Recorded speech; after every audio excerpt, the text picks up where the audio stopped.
దాని ప్రకారమే మా అమ్మాయి చేసుద్ది. మేము దీన్ని చక్కగా నీట్గా, అంటే చాలా మంది ధనియా ఇప్పుడు ఈ మసాలా కారం అంటే డైరెక్ట్ గా దీంట్లో వేసేసి మసాలా ఆడిస్తారు. అలా కాదు, మేము ఏటుగా విడిగా ఫార్ములా ప్రకారం దేనికి ఎంత వేయాలి, ఎలా ఉంటది అని మేము చూసుకొని దగ్గరుండి చేస్తా ఉంటాము. ఇది వచ్చేటప్పుడు మెంతిపిండి, మెంతి పొడి ఏమో 300 గ్రాములు వేస్తామండి. 300 గ్రాములు వేస్తారు, అంటే అర కేజీ ప్యాకెట్ కాబట్టి 300 గ్రాములు.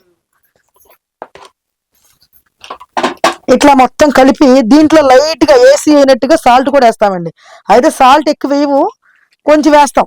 ఎందుకంటే సాల్ట్ ఎక్కువ వేయడం వల్ల కారం చచ్చిపోద్దని ఫార్మాలిటీస్ ఏదో వేయాలని చెప్పేసి వేస్తాము. ఎంత వేస్తామమ్మా సాల్ట్? ఎంత వేస్తాం కేజీకి? కేజీకి 50 గ్రాములు వేస్తామండి. కేజీకి 50 గ్రాములు వేస్తాం. పావు కిలో వేస్తాం, అంతకంటే ఎక్కువ. అసలు ఇలా చూస్తుంటేనే మంచి వాసన, అసలు రూమ్ అంతా మంచి స్మెల్ వచ్చేస్తుంది, చూసారు కదా.